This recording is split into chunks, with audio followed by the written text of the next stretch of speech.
because we are now all rooting for his success in uniting and leading the country.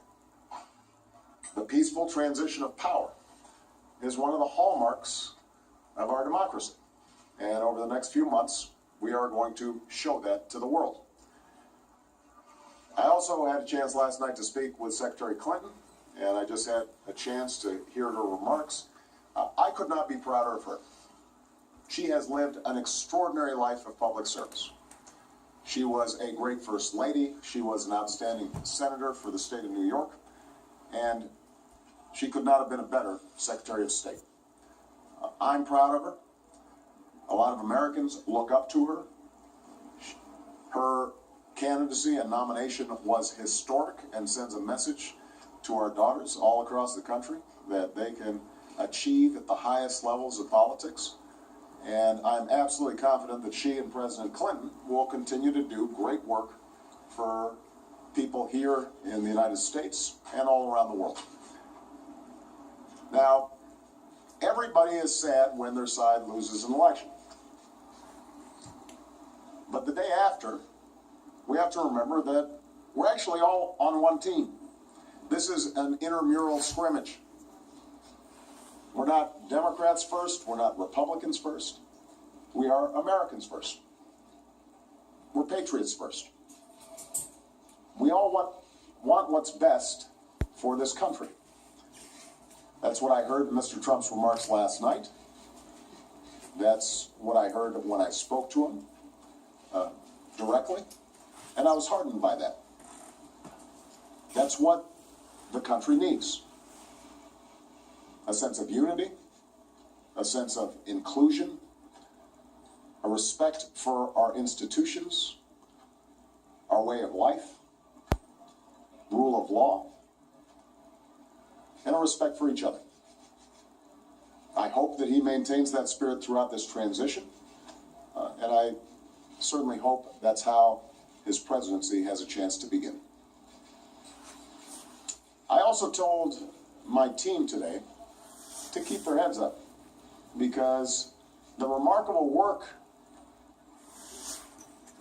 that they have done day in, day out, often without a lot of fanfare, often with a lot of attention, work in agencies, work in obscure areas of policy that make government run better and make it more responsive and make it more efficient and make it more service friendly so that it's actually helping more people. That remarkable work has left the next president with a stronger, better country Well, then again, not that than stupid, the because one if Trump goes on that forever, existed we're 8 doomed. years ago.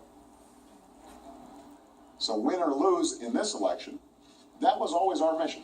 That was our mission from day one.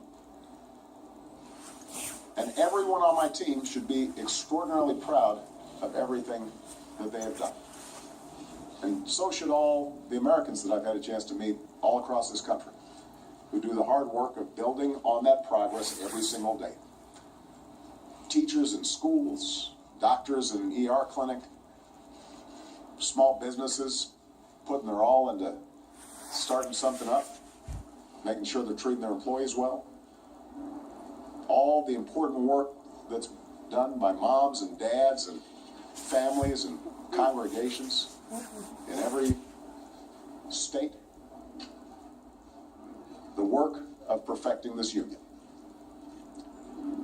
So this was a long and hard-fought campaign. A lot of our fellow Americans are exultant today. A lot of Americans are less so. But that's the nature of campaigns. That's the nature of democracy. It is hard. And sometimes contentious and noisy. And it's not always inspiring. But to the young people who got into politics for the first time and may be disappointed by the results, I just want you to know you have to stay encouraged. Don't get cynical. Don't ever think you can't make a difference. As Secretary Clinton said this morning, fighting for what is right is worth it. sometimes you lose an argument. Sometimes you lose an election. You know, the path that this country's taken has never been a straight line. We zig and zag, and sometimes we move in ways that some people think is forward and others think is moving back. And that's okay. I've lost elections before. Joe hasn't. But, you know, so I've been sort of sharing. You beat me badly. That's the way politics works sometimes. We try really hard to persuade people that we're right. And then people vote.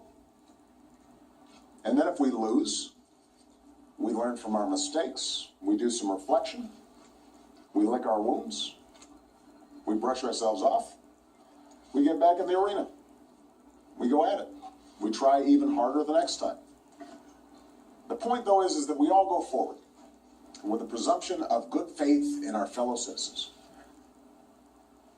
Because that presumption of good faith is essential to a vibrant and functioning democracy.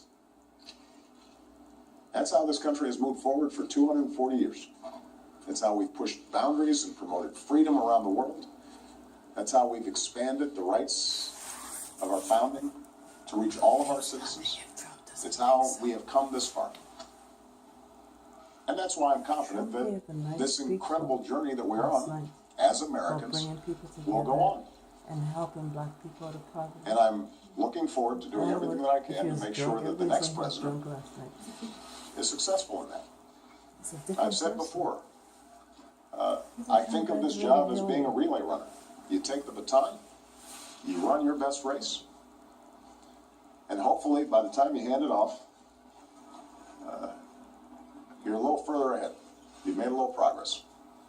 And I can say that we've done that, and I want to make sure that handoff is well executed, because ultimately, we're all on the same team.